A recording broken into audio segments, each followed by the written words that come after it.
Oui, Monsieur le Président, mes chers collègues, cette aide destinée à pourvoir à des besoins des jeunes qui sont inscrits dans des dispositifs d'hébergement, notamment Habitat Jeunes, est importante.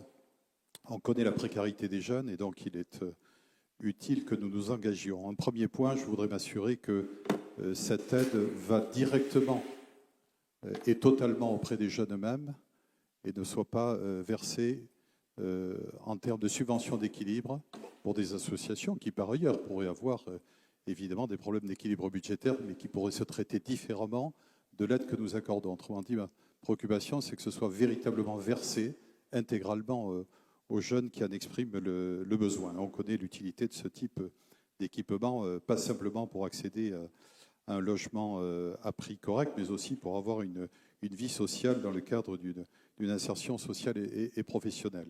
Il est vrai que les dispositifs sont très éclatés. Habitat Jeunes, FAGE, vous venez d'en parler. Les missions locales également accordent des aides directes. Bref, il y a tout un spectre d'institutions qui apportent des aides. Sans doute faudra-t-il aussi harmoniser. Je voudrais revenir sur, puisque vous l'avez évoqué également, sur la question de la précarité étudiante.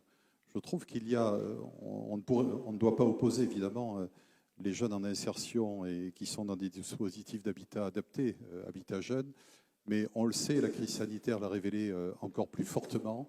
Il y a une extrême précarité étudiante, c'est une injustice sociale, sociétalement c'est très choquant. On voit aujourd'hui des étudiants qui n'accèdent pas au logement, le loyer est très élevé, les logements en résidence universitaire gérés par le CROUS sont notoirement insuffisants. Il faudra des années pour faire ce rattrapage-là. Et donc des étudiants décrochent parce qu'ils n'ont pas de logement.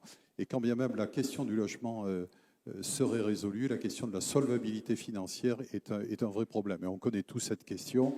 Nous sommes intervenus plusieurs villes universitaires pendant cette crise pour apporter de la ressource directe en nature alimentaire à des étudiants.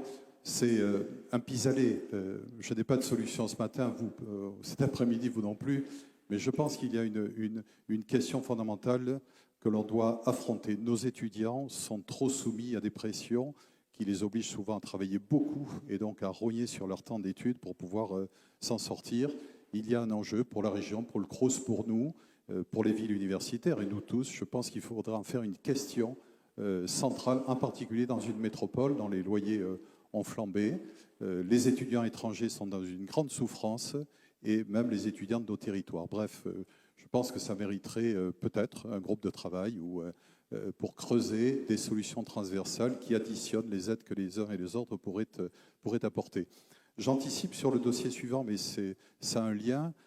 Il y a une profonde anomalie dans la qualification du logement social. Vous le savez, quand on fait du logement étudiant, c'est du PLS. Et compte tenu de la pression que nous avons, évidemment, pour produire du logement, et notamment la faible part de PLS, chaque fois que nous faisons du logement étudiant, c'est qualifié PLS. Et du point de vue de l'État, c'est une production trop importante, déséquilibrée par rapport au PLAI et au PLUS. Or, les étudiants boursiers issus de familles aux revenus modestes sont souvent sous les plafonds de ressources, PLUS, voire PLAI, alors que ce logement est qualifié PLS. Je crois qu'il y a une anomalie structurelle dans la loi et je pense que notre collectivité pourrait tout à fait monter au créneau pour dire attention, il faudrait mettre ce type de logement au niveau des ressources des bénéficiaires. Voilà quelques éléments. J'insiste sur les étudiants. Merci.